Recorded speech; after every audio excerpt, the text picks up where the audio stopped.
Blog Talk Radio.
Well, folks, thank you very much for tuning in to one more edition of Politics Done Right on Coffee Party.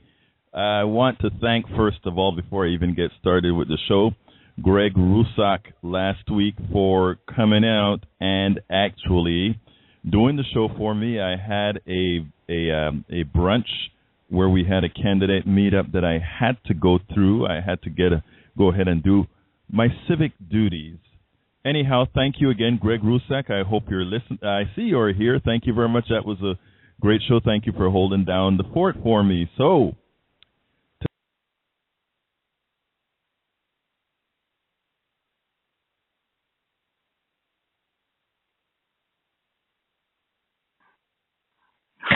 Hey, everybody. This is Janine. I'm also a Coffee Party radio host, and Egberto Willies has just fallen off the line. And so I'm sure that he'll be calling back any second. I'm not sure what his topic is today because I'm just a face. So I'll tell you what, though, you have a caller in 281. I'm going to go ahead and open. 281, welcome to Politics Done Right. That is me. How you doing, Janine? Oh, great. So you're back. All right. I'm handing it back to you, Egberto.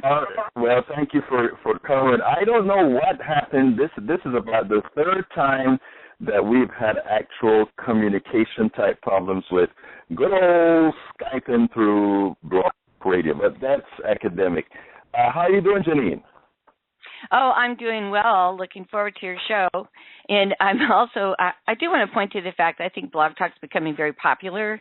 And Debbie Lynn on Molyneux and I on our show, Lunch with Loudon on Thursdays, have also experienced technical difficulties. And so one of the reasons I always want to turn on to our shows is to make sure if something like this happens, there's somebody here who can take the board. So it takes a village, right, Egberto?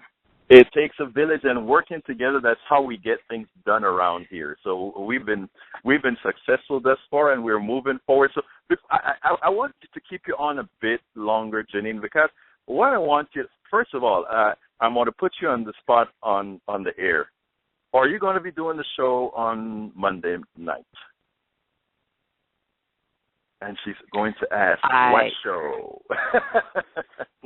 Politics done right on KPFT. It might come back to me. Politics done right on KPFT. To tell us what we're going to do with Coffee Party going forward. Oh, well, I certainly could. I'd be happy to do that, Egberto. If you're inviting me to be interviewed, I would just adore that. I think it's great. We also have a Coffee Talk radio show on Monday night, which is Dan Aronson's Politics Done Right. And so I didn't know if he had asked for help, and I hadn't noticed, so I apologize for the pregnant pause. Absolutely. I would love to do that. No problem whatsoever. Go ahead, Denise. Excellent.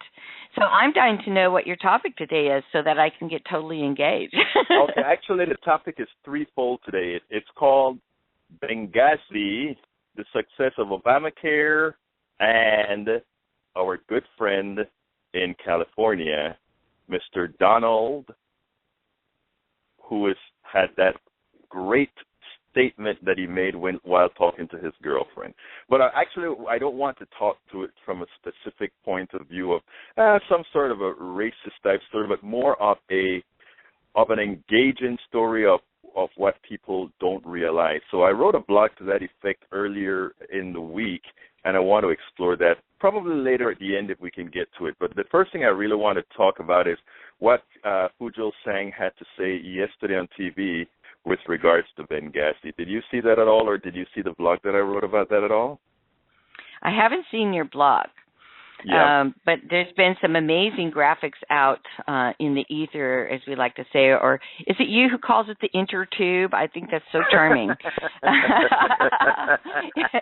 and so I like the intertube, and I use that term a lot. But one of my favorites I saw this morning, it was from a nationally syndicated political cartoonist, and it just showed a guy, there was this poor critter a horse laying on the ground, and this guy was just beating it and beating it and beating it. And,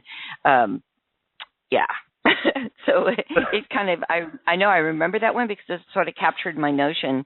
A lot of stomping and yelling and inadequate data or inconsistent data out there. And, of course, Coffee Party is all about civility and reason. Civility would be in how we speak to each other, and reason would be actually going for the facts. And so I'm hoping your blog does both.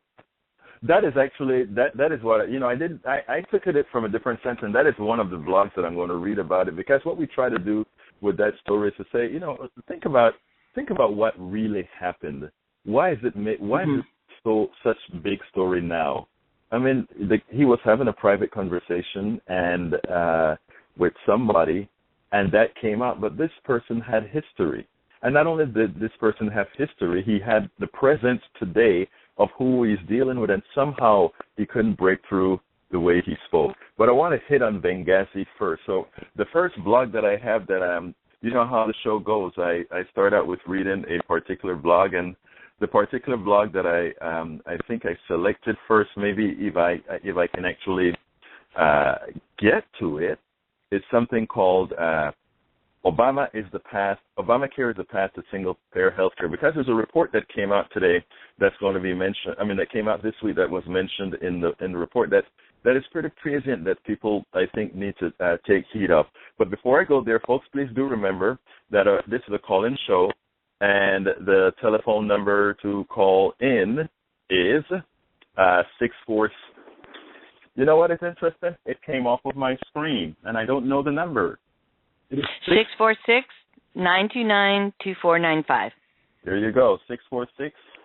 Again, Janine?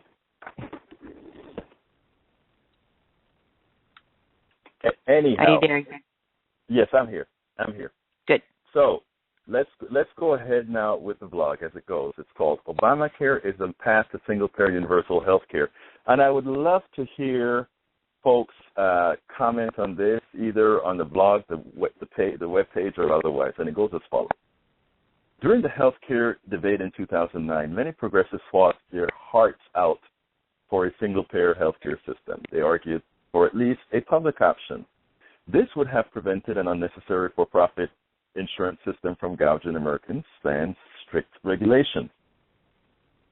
Ultimately, both failed to materialize in the Patient Protection and Affordable Care Act, Obamacare. Many saw the failure of both the public option and single-payer health care as a defeat. In fact, a large percentage of those who were against Obamacare opposed it because it did not include these options. In other words, they opposed it because it did not go far enough. I digress. Whenever I write these things, what I try to provide is a corroborated information. So right there was the information with regards to how the actual polls were taken. And these are generic polls that are done by just about every organization. And these numbers come out pretty darn similar. A few months ago, I stated that progressives should not worry too much. They need to be patient. I explained that Obamacare was simply a framework that would morph. In my post, Obamacare first step to eliminating eliminating immorality that is health insurance, where I said the following. Obamacare gets rid of the immoral part of health insurance. The practices of rescissions, denied coverage for pre-existing conditions, and caps will be gone. Many new preventative screenings had to be a part of every plan without copays. 80% or more of premiums must go towards actual health care. There are several health insurance companies. Each one must have its own CEO, CFO, board, advertising, shareholders, buildings, staff, and more and more and more. The cost of duplicating all these expenses is the reason why up to 33% of every insurance premium dollar goes into someone's pocket instead of into health care. We're asked to unlearn basic arithmetic in order to accept that both systems could somehow be less expensive or more efficient than a system where all pay a premium to a single entity and that one entity pays the medical bill for those who get sick. No advertising, multiple CEOs, CFOs, board shareholder expenses, et cetera, and it goes on. During the Affordable Care Act debate, there was a public option that would have simulated the latter. Lobbying summarily got it removed because had it made it into the act, over a short period of time, arithmetic would prevail, as the public option would be less expensive for any given plan. It would then turn Obamacare into a single-payer system by attrition. Notice that in that paragraph, what I was trying to get is something that is a tenet that we speak about here all the time, and that is money in politics. The reason why we didn't get a lot of things that we wanted to get was the corrosive nature of money in politics that actually said, we are going to look out for what's best for singly this group of people, which prevented that eventuality. Moving forward, there are several different pathways to reach the same goal. It is, however, important that the paths are built. Obamacare is a path built with pebbles and stones. It is better than the mud path of years past. As writers demand a smoother path, they won't yearn for the mud path again, but for a paved road. Americans will not go back after tasting health care, health insurance as a right, with all the benefits mentioned above. Exchanges will become single-payer entities as health insurance companies are unable to demand and profit the way they want to. Eventually, exchanges will morph into Medicare for all. The genius of Obamacare is not that it solved the problem in its entirety. The genius is that it made reverting to an immoral system untenable. Following up, I said, lo and behold, when browsing the New York Times this morning, that is a couple days ago, I ran across the article titled, Envisioning the End of Employer-Provided Health Plans. The author said the following: by 2020, about 90% of American workers who now receive health insurance through their employers will be shifted to government exchanges created by the healthcare law, according to a projection by S&P Capital IQ, a research firm serving the financial industry. In truth, the American system of healthcare, in which most people get private health insurance through their employer, has always been rather odd. Why should quitting a job also mean you have to get a new health insurance plan? Why should your boss get to decide what options you had and negotiate the cost of them? Employers don't get to select our auto insurance or mortgage company. So why should health insurance be any different? The articles, and this is myself now, the articles are all worth reading. Read both those articles in the blog. They're insightful. The sanity of a single-payer healthcare system detached from the employer is coming. Corporate selfish interests will make the process messy. However, it is necessary, more efficient, and less expensive.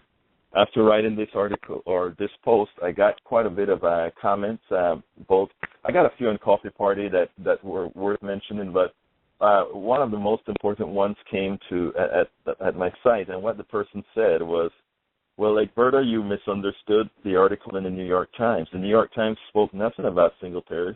It simply said people were moving away from employee insurance, employment-based insurance, to the exchange. To which I replied, no, I understand the article quite well. That is the person who said that, he's absolutely correct. The article said nothing about single-payer system. However, when you follow the path of least resistance is from the employer to the exchanges, and the next path is a regulated exchange that ultimately looks out for the well-being of the average American citizen. And looking out for the well-being of the average American citizen ultimately morphs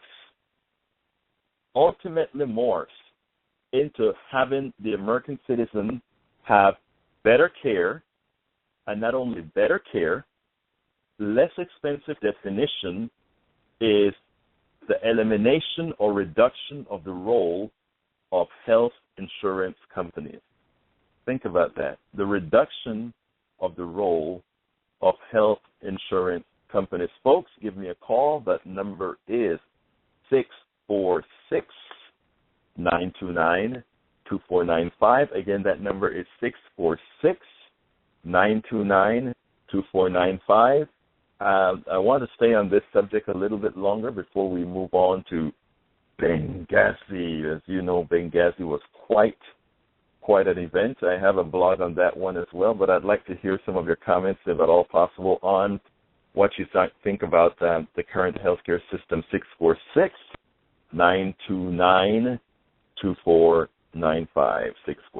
646-929-2495. I see one caller here. Is this Jack? Yeah. How are you doing, Jack? Okay. Can you hear me? Yes, I can, sir. Okay. I got a comment on all three. I'm trying to put it in one sentence. Okay, go for it, Jack. Okay. ISA, okay, make a comment about, okay, I can figure out exactly how many hearings Daryl Issa has on Benghazi. Mm-hmm. That's 1,725,286. And I'm going to write it. I got 5 different outlets. I'll give them a different number each time, but I'm going to be over 1 million. Okay. Okay, now the second one is, the health, health. Yes, the public option will save you on 2 counts. First, if you get health insurance companies out of the equation, but they're just interested mainly in profit for themselves. Right. The thing, and same thing with employers. They only get the employers out of the equation too. You just, the third thing is Sterling. Don Sterling. I happen to be a Clippers fan as well as a Bulls fan. Right. And the man is definitely a racist. I don't care what his girlfriend says. Oh, he's a kind, gentle person. He's 80 years old. I'm 82. So what? Right. I'm almost 83, as a matter of fact. Next month I'll be 83. And a good sounding 83. A good sounding 83, Jack. Yeah. And then and I think public option is going to save the country billions of dollars. I got you. I am with you. We've got a good jobs report, but I still don't believe. I don't believe the 288,000 jobs. Yeah. And that's another thing. It's good. It's good news, but it's not helping me any. I hear you. But let me put you on hold a second, Jack, and let me jump to 412, and I'll come back to you. 412. Who do I have the honor of speaking with? Hi, Egberto. It's Greg Russack. How are you today? Hey, Greg. How you doing, buddy? I really appreciate you holding down the fort for me last week. That was great. No problem. Glad to do it, and thanks for asking, actually. Hey, before I make a comment about health care and health insurance, I just wanted to know, I noticed that Janine had to drop off. Are you reconnected to the board? Do you need some help with that? I have 2 computers up on the board, but I mean, if you're available to play with the boards, come play with us. Keep other folks entertained. So let's do it, buddy. Okay, I love it. All right, no problem. I wanted to be sure you kind of weren't out there, without any kind of access. No, but there's one other thing I want to tell people, because I saw some of your blog posts on my wall.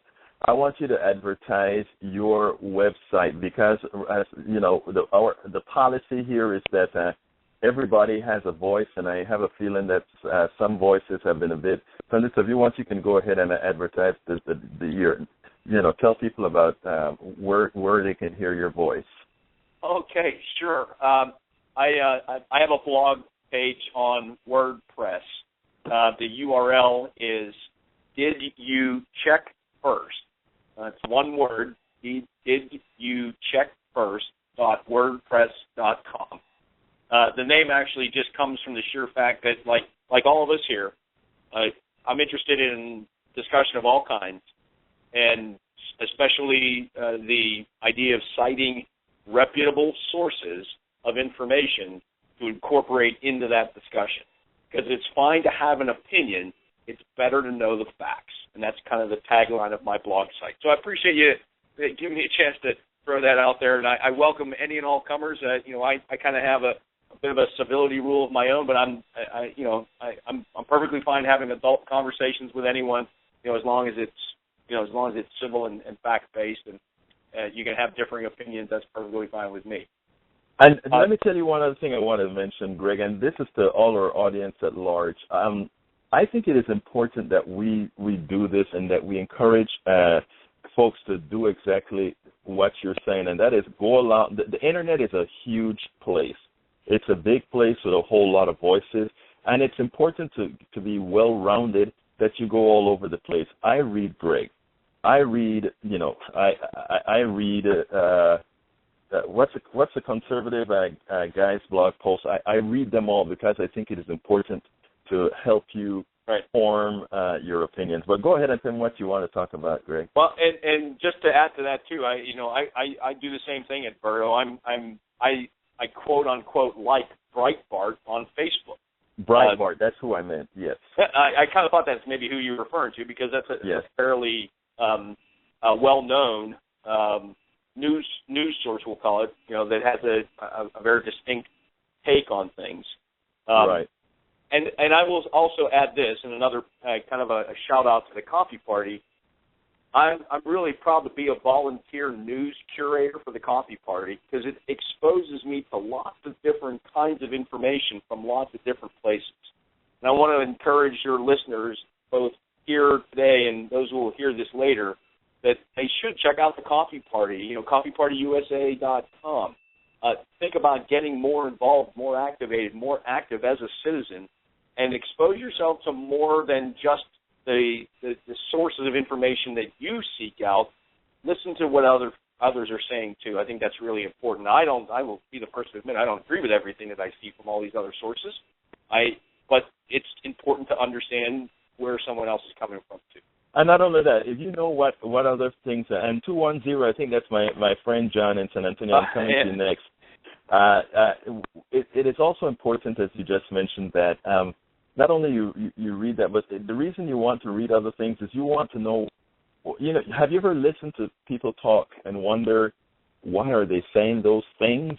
A lot of times it's because what they read. So the more you read, the more you can empathize with why there are a lot of people that say or think the things or think the way that they think, and be able to empathize with them, and then have a conversation with them without prejudging them, because you were exposed to some of what they themselves were exposed to. I couldn't agree with you more. That's exactly right. The only way you're going to be able to put a conversation with somebody who has a different perspective into perspective is if you have something more to go on than maybe just what they're saying. Is how is it that they came to those conclusions? Now, again, I don't shy away from the fact that I have my own views, I have my own values, and I have my own perspective of things, and we may or may not come to some sort of an agreement or even in a middle ground of some kind. And absolutely.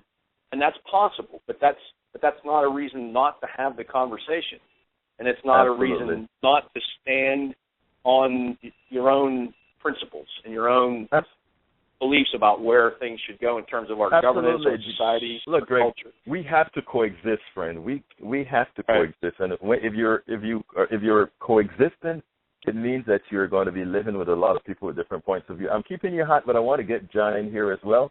John, how you doing today, my friend? I missed you on Monday. Yeah, good afternoon, Egberto. How you doing? All right, talk to me, my friend. Yeah, I want to talk a little bit about single payer. I mentioned a few weeks ago about this Sarah Cliff article in Vox Media on April 9th, and it's called Forget Obamacare. Vermont wants to bring single payer America. You sure did. You sure did. Okay, so in May of 2011, Vermont passed Act 48, which establishes single payer in Vermont in 2017. Last year, the state of Vermont collected $2.7 billion in state taxes.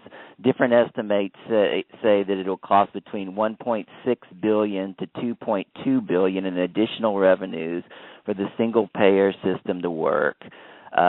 Peter Shumlin, who's the governor of Vermont, who actually ran on single payer in 2010, seems perplexed in how they're going to raise the money. And so that's essentially about what the article is about, is nobody really knows how they're going to get this money. And this is what a lot of people, and you know, I'm one of the biggest single payer proponents around, and so I believe that this is the way we should go, but very few people are actually talking about what has to happen for single payer to work. I want to interrupt you 1 second there, John, because I think one of the things that have to happen is, there's some memes going around Facebook with a Danish lady saying all the features that their society provides them from health care back to taking care of your kids. I think they call it maternity leave and all that sort of thing. And they said, yes, we pay higher taxes, but remember, you do too. And then the way the meme went across is the meme made it known that, well, your $8,000 or so deductible to health care, that's a tax. Your extra expenses for child care, that's a tax. So they kind of enumerated those kinds of things. I think, and then I'd like you to respond to that, but I think single payer, paying for single payer is simple, right? It's a tax. But if you tell somebody tomorrow that instead of paying $850 a month to an insurance company, they're going to be paying $600 a month to a single payer entity, I don't think it's such a hard sell. But I think a lot of education is going to be required because of the fight that's going to be coming from the opponents to the new health care plan. Yeah, I agree with what you're saying, but I mean, we have to. I mean, that's one way to approach it. But I mean, the fact is, like in Vermont, I mean, you're going to have to essentially, if you're just going to do what they call a value-added tax, which is pretty prevalent in Europe, to where they actually, the tax rates are usually around 20%, to where here, let's say like in San Antonio, it's about 8.5%. Right. So I mean, essentially, you will be paying twice as much in taxes for every item that is taxable. So I mean, there's a lot of different ways. That one of the people, this guy named Steve Capel, said basically if you just raise the taxes, it would be 146% increase. Right now, the tax rate is 6% on items that you buy. Yeah. And so, it'll be quite an increase. And so, yeah, that's the argument that you need to make, is saying you're already paying that money to the insurance company, and essentially all you're doing is paying. You are paying more, but you're also paying for everybody. And so, right. I mean, I just don't see it as being an easy sell, because people who actually passed the bill in Vermont, who is probably the most liberal state in America, are really having a hard time even making the suggestion, because they know that the tax increases are going to be so large that they don't even know how to put it out there.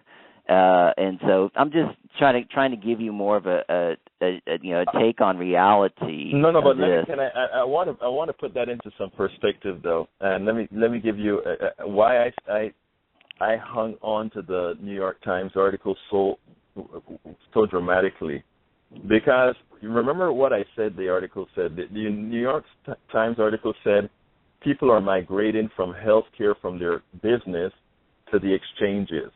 Right. Now what's occurring is the exchanges are still being run by several private insurance companies bidding, right? But there's a certain what do you call it? There's a certain point that you're going to reach a place of diminishing returns, and that is when insurance companies have minimized all their costs and the average sick rate normalizes itself.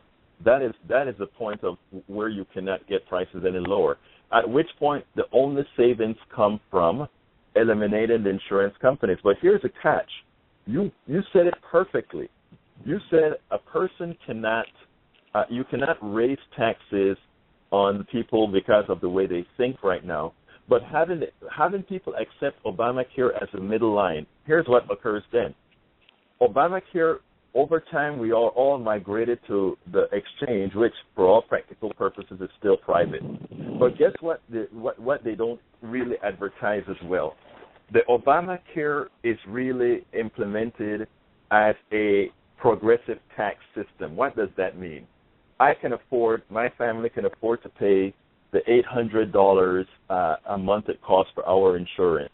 However, there are a lot of people right now getting insurance for $26. So how did they implement that tax? They said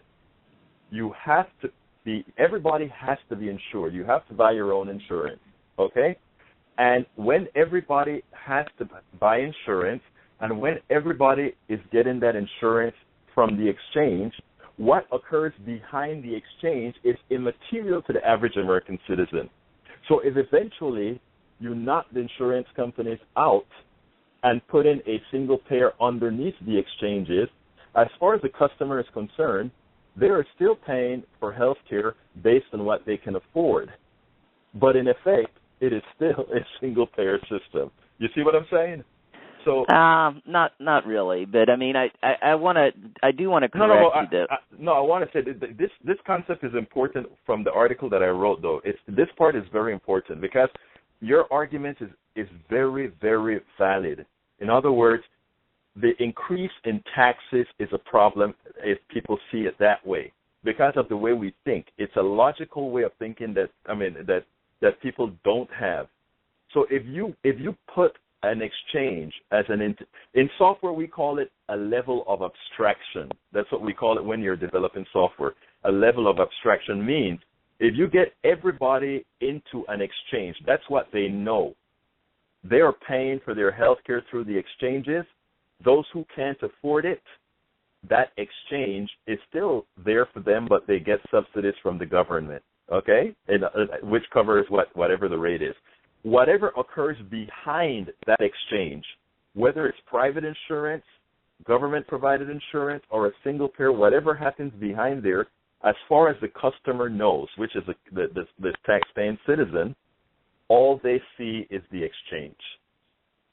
And it's a progressive tax in the back. It's a progressive tax in disguise. Do you not see that, or? Yeah, no, I see that, but I mean, when you're saying the exchanges, I believe what the statement you said is that the exchanges are single payer, and that's really not.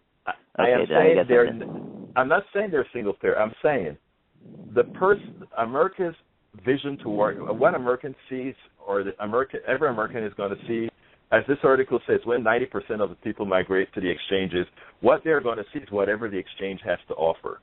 Right now, the exchange does not offer single payer. It offers a central place where everybody provides their whatever they have to offer. What I'm saying, they're still going through this onehealthcare.gov interface, which is the scary thing that many who don't want universal health care fear, because everybody's entry to healthcare is through healthcare.gov. what occurs behind healthcare.gov is immaterial if that customer pays whatever they can afford to that healthcare.gov and in return gets healthcare, meaning gets their doctor, get their hospital, get whatever it is. So you can put anything behind healthcare.gov, single payer, multiple payers, anything behind can go behind healthcare.gov. And that was their biggest fear. Their biggest fear wasn't mandates and all of that. It was having a central location where you can backstop it with anything. And single payer is also a potential backstop to the healthcare.gov. That's all. Right. Right. I mean, I also I'm just trying to point out the fact. I think actually, people, they should Vermont should still implement this. I mean, I do see how it's going to be hard to do it with the state of mind, that people have, even though Vermont is, like I said, probably the most liberal state in the country. Are they going to tolerate, taxes going up, 70% more in their state taxes or their local taxes? I hope so. I mean, but I don't think it. What I'm saying, I don't think it has to, and that is what I'm saying is a major it is all semantics, right? In other words, monies are not going to be changing. Nothing is actually changing if you take a look at it. In other words, the price of healthcare, everything is going to stay the same or maybe get better if we can get insurance companies out of there. Let me ask you something first, though. Did Vermont implement an exchange right now? No, they can't. First of all, the first thing they have to do is they have to have it approved by the federal government. And so they're not even at a point to where they have a system set up. They have to actually say this is how it's going to work. Yes, they did pass it in 2011, but then now they have to. The next thing they have to do is they have to say this is how we're going to pay for this. And so this is what the article says. The article says that they've run to all these specialists from all over the world. The state of Vermont has, and they're saying it's going to cost between $1.6 billion to $2.2 billion more than they have than the state taxpayers are paying right now.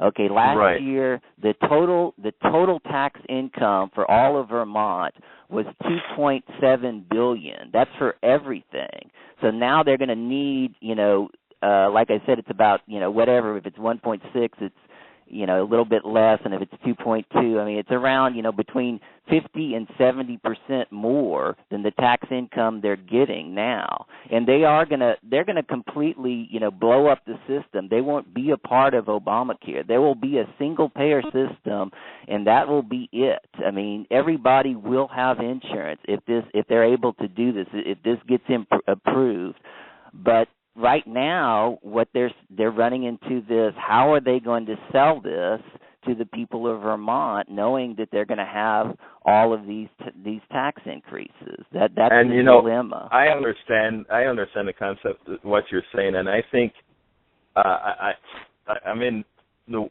way that I'd like to express that is, I think when you speak single payer in the pure sense as Vermont is talking about, I agree with you that is problematic. Having an abstraction layer like healthcare.gov is actually preferable. In other words, what I mean by that is the stopgap is having a mandate, just like they suggested for real, having a mandate and everybody required to have insurance and subsidies for those who can't afford. Those three concepts alone enables them to not have to call something specifically. That 1 point. Let me give an example. The $1.8 billion that Vermont has to raise does not take into consideration that Vermontans right now are buying health care coverage with their own monies. Am I correct? Yeah, no, I mean that's an excellent point. I mean that's I'm sure that's what the politicians should be saying. I mean, Mr. Shumlin and all the other, Bernie Sanders and all that point. That's going to be their main point. Their point is that you're already paying, you're paying whatever, if you're a wealthy person or whatever, you're paying, and you don't get subsidies, you're paying, $300, $400 on up, right. depending what your age is. And so you're going to, all that money, you're not going to be paying that money, but instead you're going to be paying more money in taxes. And so, that's the best way to argue it. I agree with right. what you're saying. And what I'm saying is there's really not an issue if it's argued appropriately. And when I talk about healthcare.gov being the abstraction layer, is that you don't call it a tax, you call it just what it is, insurance, until people are educated until we get a European-style education that really, really, really considers healthcare a right, healthcare a moral right. That is how I wouldn't even attempt to sell it any other way than to say have that abstraction layer like healthcare.gov that people purchase something for this. And given that they're already required to purchase, just as the Supreme Court said, kind of ironically, it is a tax, right? And that's why it's allowable. So then they don't want to call it that, but I mean, if for implementation reasons, that's the best way to do it, because healthcare.gov, in effect, is a progressive tax, right? I pay $800 a month for my insurance. I have a couple of friends that are paying $26 a month. Oh, well, I'm paying $800 for 3 people. I have friends that are paying $70-something for 3 people. Okay, it's a progressive tax system, as it is already, So, I mean, I think if it's, I don't, sometimes I wonder with our political intelligentsia, the way they say things and allow things to be spun, as opposed to looking at it from a practical point of view. And, because I am of the utmost belief that people are very smart. The only problem is that some of the people that are putting out information fail to do it as they should. Well, that's my belief, at least, Well, I mean, when I was talking about, I've been reading the Piketty book, and there was an article in the Huffington Post, and I talked to this about with Sam Cedar earlier in the week. That as great as Elizabeth Warren is, a lot of the admiration, I mean, a lot of the advice that Piketty thinks that should be, implemented rather, like higher taxes. She doesn't really want to go there yet, because, it is a third rail, and so it's hard for even the most, progressive politicians to say, no, we shouldn't raise this to over 39.6% for the highest tax bracket. They just feel like, it's not going to benefit them politically, and so they would lose. I mean, that's the reality. The reality is, after Reagan dropped the tax rate from 90% to 70% or something like that, or 70 to 28. No, 70% to 28. 39%. Was it what? No, 28 actually, it's 28. Yes, 28. But then it started rising after that. Okay, yeah. Now, that is almost like anything after that became a tax increase. I mean, they played the game very well. And that is what we are fighting against. I mean, but it is a fight that we have to continue. But what you're saying is correct. No politician, liberal or otherwise, can go out there now and talk about raising tax rates to marginal tax rates back to 70% or 90% or whatever. And the reason why, in as much as that will touch nobody below the 99% value, nobody wants to. Well, maybe it's a 2% level. I'm not sure exactly, but nobody wants to put themselves on that bandwagon at all because they will lose. Every American thinks at some time they're going to be within that tax bracket and have to pay that amount of percentage on their income. And the other thing Americans very much don't realize when people are talking about tax rates is that it's marginal tax rates, meaning that it only applies to the delta amount of your income thereafter. Many people just don't understand that. And it's the fault of the more educational system right back, So, I mean, you have to... Go ahead.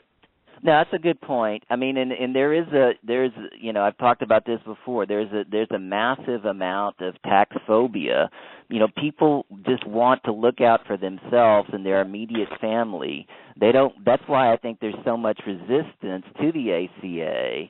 And is it, people, I mean, if you look who are the most helped by the ACA, it's the bottom 20%, because a lot of them, the bottom 10%, most of them if they live in states outside of the Republican states, that didn't pass the Medicaid expansion, they're eligible for that. And the bottom 20%, are also, highly, really did well, because they hardly had to pay any premiums. And as you get up in the higher tax brackets, of course, for people, who had a pre-existing condition, those are the exceptions, and the under 26. So it did help everybody.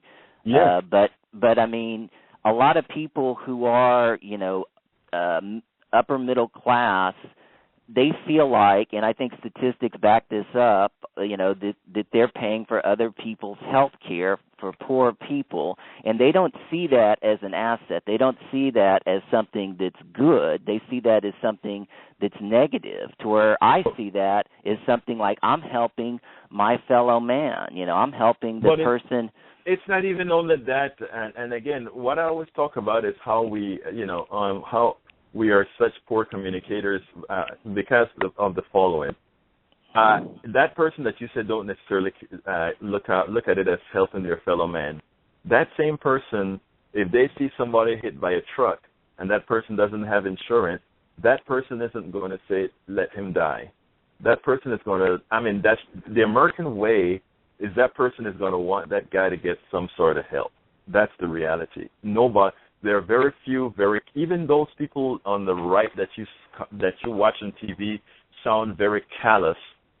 When it's something that they're experiencing in real time, they themselves want to help. So my contention is that our communication has been very poor in the following.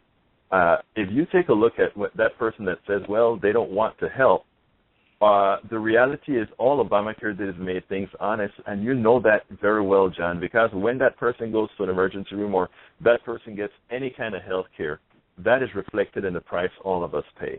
So, people have to realize that it's something that is already being done. It's just not mentioned. And for the times that it was done through the tax dollars, meaning that the losses were billed to the federal government, all of us paid it in taxes. When the losses are billed to the insurance companies in higher rates, all of us are paying those taxes. So people have to understand the honesty, or people have to be given the information, this type of information, and let them actualize it, because, otherwise, those feelings can come through. John, let me get to 816. I'm leaving you hot. 816, who do I have the honor of speaking with? It's Jay. Hey, Jay, how you doing, buddy? I'm doing good. How are you, Egberto? Great. I heard I'm going to have you guys on the show on the 21st, talking Lincoln. Yeah, talking a little bit about Lincoln's critics. Yes. But anyway, what's going on, Doctor? Well, I just wanted to make a few points on this conversation you're having, which is a really interesting conversation. But, I think, you said it's that people need to be educated better? Yes. Okay. Whose job is it to do that? It's the political parties. Conservatives, at a time when tax rates were 70% and we had an expanding social welfare state, the conservatives began a process of building arguments to support their preferred policy goals, which is cutting taxes. So we hear endlessly the word job creators. Liberals didn't counteract that, and they have yet to develop coherent arguments on why the wealthy are not job creators. And in fact, all those arguments are out there in academia. We know that when middle class is large, when ordinary people have money to spend, they spend it. There's a multiplier effect, and the economy grows. People with lots of money don't hire new workers unless ordinary people spend money. So those sorts of arguments need to be made. In the case of health care, there's a really great argument that could be made for a single-payer system that people just aren't making, and that is the notion of free riders. Because of the way law is in the United States, if you get sick, you go to a hospital, you get treated. So there's a large percentage of our population that gets health care that doesn't pay for it. And what we need to do is make them pay for it. And the way you do that is by creating a single-payer system where everybody's taxed, and everybody ends up paying something to get health care. It's far more efficient. And America's all about efficient, and they're all about everybody paying. Dr. Sachs, I agree with. Did you have another point as well? No, that's it. Yeah, Dr. Sachs, I tell you what, I completely agree with you. John, however, made an important point when he spoke about the Vermont issue and how they were going to get across calling this thing a tax, because we're so anathema to hearing taxes being raised and all that sort of thing. So I think, first of all, you're absolutely correct. Generally you would think it's a party's responsibility to educate. I kind of also think one should get educated in civics classes in schools. Like when I was in school in another country, we actually got civic classes that showed how a system works, how the system actually functioned, and made you think about how politics really worked. We don't have that anymore, so people don't do that sort of thing. Now, one of your first points when you mentioned about political parties should be the one educating, you're correct. Unfortunately, they're not. So the next step is, who does the educating now? You know what I say, Dr. Theis? You do. And I think in what you're doing in the community right now, you are doing your part. And John on the phone is doing his part. Greg Rusak is doing his part.